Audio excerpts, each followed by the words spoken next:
Teoría sociohistórica, parte 3, el desarrollo propiamente humano. Según Vygotsky, el desarrollo propiamente humano se guía por dos líneas que existen en formas que son diferentes, no se confunden, sin embargo existen de forma entrecruzada, de manera tal que cuando hablamos de algún proceso es difícil diferenciar cuánto hay de natural y cuánto hay de cultural, y de hecho esa pregunta probablemente ni siquiera tenga sentido. Tenemos una línea natural del desarrollo y una línea cultural del desarrollo. De la línea natural se derivan los procesos psicológicos elementales, los cuales tienen que ver con el crecimiento, con la maduración biológica, son propios de la especie humana, es decir, son aquellas habilidades que desarrollamos por el mero hecho de pertenecer a la especie humana y que se comparten con otros animales. Algunos ejemplos, dice Vygotsky, son la atención y la memoria. Esto va a ser un poco confuso y lo vamos a ver después. La otra línea es la línea cultural del desarrollo y de ella se derivan los procesos psicológicos superiores. Estos pueden ser de dos tipos, rudimentarios y avanzados. Los avanzados también Vygotsky los llama propiamente tales. Procesos psicológicos superiores propiamente tales. Los procesos psicológicos superiores, tanto los rudimentarios como los avanzados, se caracterizan por el uso simultáneo de herramientas y signos. Esto es lo que se denomina la doble mediación instrumental semiótica. La diferencia entre los procesos psicológicos superiores, rudimentarios y avanzados es el uso más consciente, voluntario y descontextualizado de los instrumentos de mediación.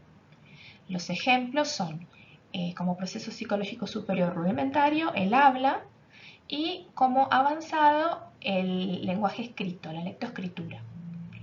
¿En qué sentido es más consciente, voluntario y descontextualizado el uso del lenguaje en la escritura? Es que la escritura, a diferencia del habla, me permite a mí pensar, repensar, corregir lo que voy a decir. En cambio, el lenguaje oral es más espontáneo, yo no lo puedo revisar de forma tan consciente como en el escrito. En el escrito yo puedo separarme del contexto actual, es decir, una persona puede leer en China lo que yo haya escrito o puede leerlo dentro de 50 años o de 250 años. Entonces está como más separado, por así decir, del contexto actual y presente. De alguna manera, el lenguaje escrito es como una máquina del tiempo comparativamente con el lenguaje oral. Es una máquina del tiempo del lenguaje, ¿no? Luego, tenemos que estos procesos psicológicos son propiamente derivados, obviamente, de la participación cultural en distintos contextos. O sea, no solamente se derivan del crecimiento y la maduración previamente fijado, digamos. La doble mediación instrumental simbólica, dijimos, es lo que caracteriza a los procesos psicológicos superiores. La herramienta y los signos no son la misma cosa y es importante entender la diferencia entre ambos porque luego decimos, enseñar es dar herramientas y no es muy explícito o muy claro cómo es que se dan herramientas. Entonces, desde esta teoría, la herramienta, dice Vygotsky, es externamente orientada, sirve para transformar algo en el mundo. En cambio, el signo es internamente orientado y sirve para regular mi propia conducta. Por ejemplo, el lenguaje es una herramienta, en tanto me sirve a mí para comunicarme con las demás personas, para lograr que se comporten de determinada manera, etc. En cambio, el signo, una vez convertido en pensamiento verbal, me sirve para regular mi propia conducta. Ambos, herramienta y signo, son historia social acumulada. No es algo que yo inventé, sino que es algo que es una herencia cultural. ¿Cómo podemos definir a los procesos psicológicos superiores? ¿Cómo sabemos que algo es un proceso psicológico superior? Además de esto que dijimos de que utilizan herramientas y signos. Según Aaron Tumela, sus características son al menos 11.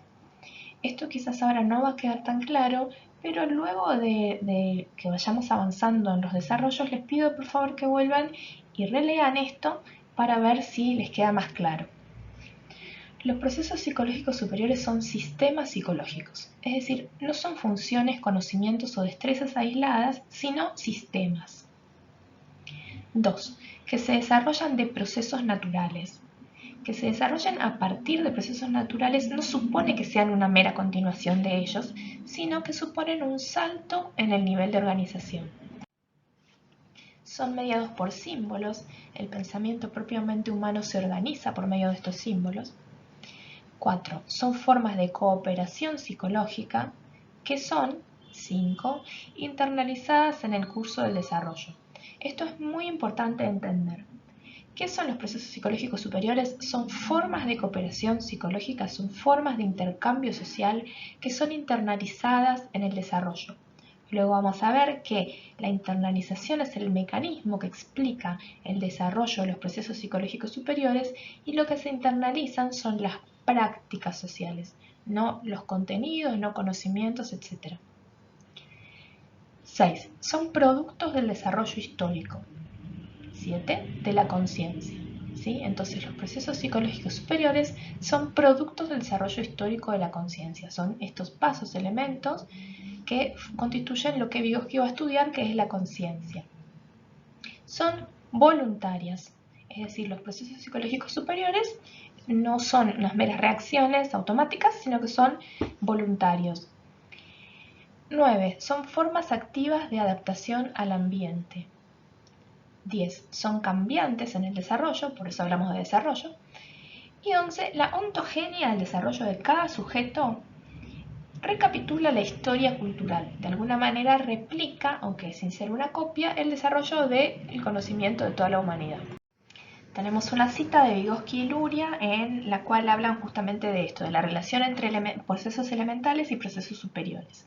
Dicen: las funciones psicológicas superiores no se superponen como un segundo piso sobre los procesos elementales, sino que representan nuevos sistemas psicológicos que incluyen un complejo nudo de funciones elementales que, al ser incluidas en el nuevo sistema, comienzan a actuar de acuerdo con las nuevas leyes.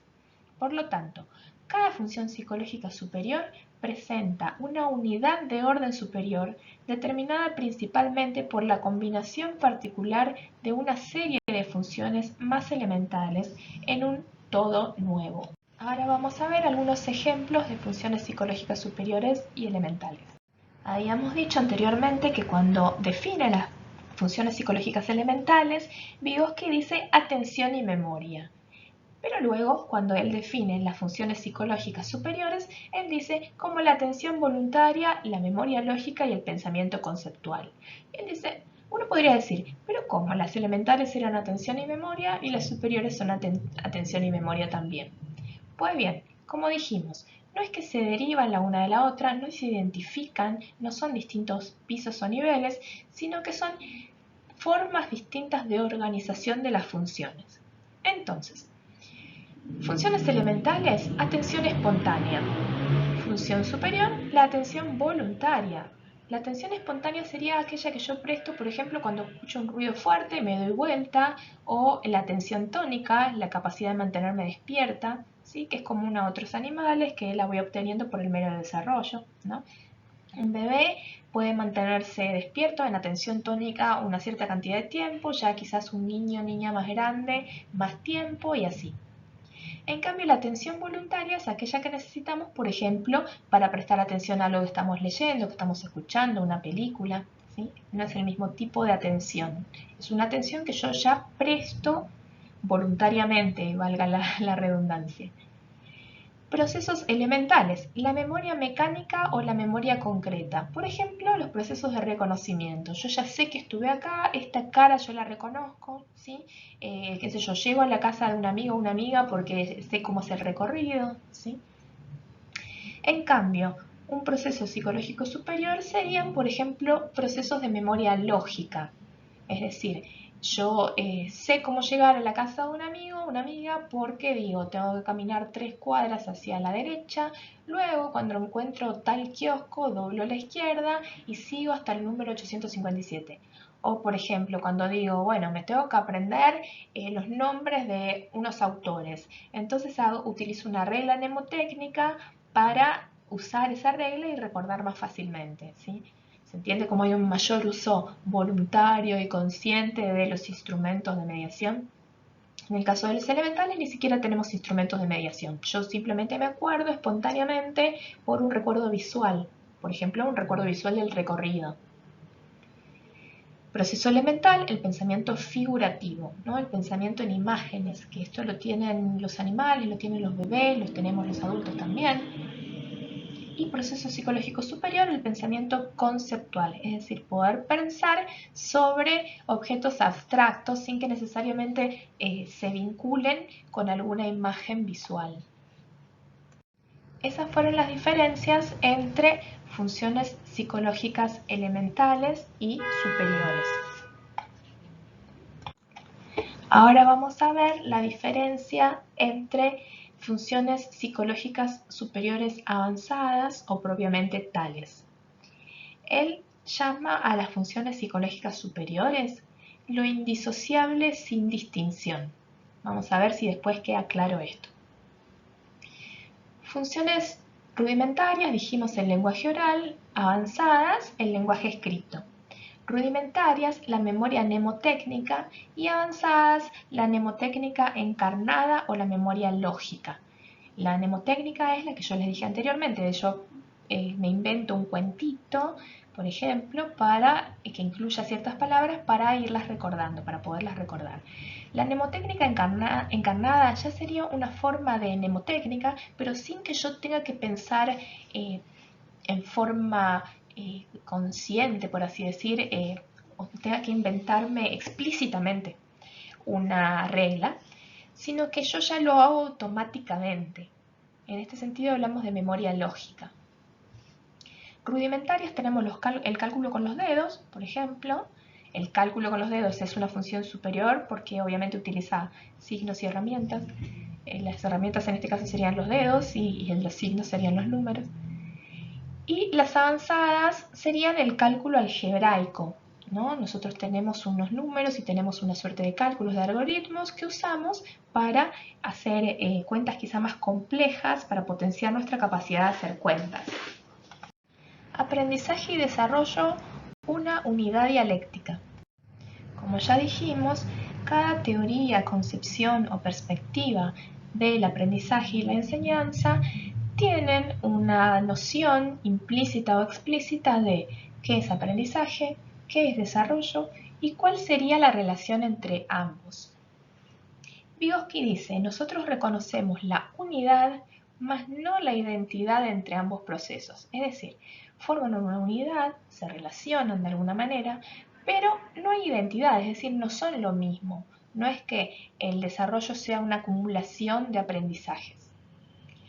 Él dice, el aprendizaje, y más puntualmente él dice el buen aprendizaje, que luego nos podemos preguntar qué será buen aprendizaje, el aprendizaje conduce el desarrollo.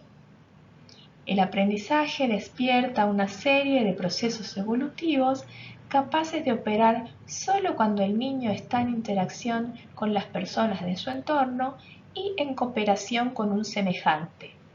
Esto es lo que dice Vygotsky de cómo es que se produce el desarrollo a partir de los aprendizajes. El desarrollo, también tengamos en cuenta, avanza en forma espiralada. Para pensar un poco más en esta relación aprendizaje y desarrollo, vamos a puntuar lo que el desarrollo no es para esta teoría. El desarrollo no es mera maduración biológica, no es sinónimo de aprendizaje. No es mera sumatoria de aprendizajes, es decir, no es un desarrollo puramente cuantitativo, no es precondición para el aprendizaje, y afirman, hay unidad pero no identidad entre aprendizaje y desarrollo. El aprendizaje organizado es el antecedente genético del desarrollo psicológico. Si tenemos que Vygotsky va a estudiar no los procesos psicológicos superiores, sino el desarrollo de los procesos psicológicos superiores, vemos que el aprendizaje sería aquel que conduce el desarrollo psicológico, es el antecedente genético. El desarrollo desde esta perspectiva no es mayor conocimiento, o al menos no es solamente mayor conocimiento.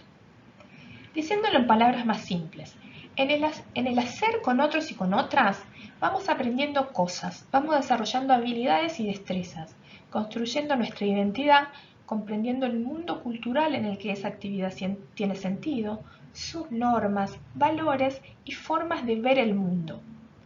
No solo adquirimos conocimientos, sino que a través de ellos vamos desarrollando una forma, una manera específica de producir, manipular y transformar conocimientos. Vamos desarrollando formas de la sensibilidad, emociones, etc. Las prácticas culturales encauzan el desarrollo. Encausan quiere decir que no conducen hacia un único desarrollo universal y con un fin prefijado, sino que de un rango posible de desarrollos humanos, de desarrollo de potencialidades humanas, cada cultura define qué es lo que quiere producir en los sujetos, qué clase de sujetos quiere producir y genera prácticas que llevan al desarrollo de esos aspectos antes que otros, ¿no? Como un proceso como de encauzamiento de un río. Bueno, es un encauzamiento del desarrollo. Hasta aquí llegamos ahora. Continuará. En la próxima presentación abordaremos los conceptos desarrollados por Vygotsky para explicar el desarrollo de los procesos psicológicos superiores. Estos son la internalización y la zona de desarrollo próximo.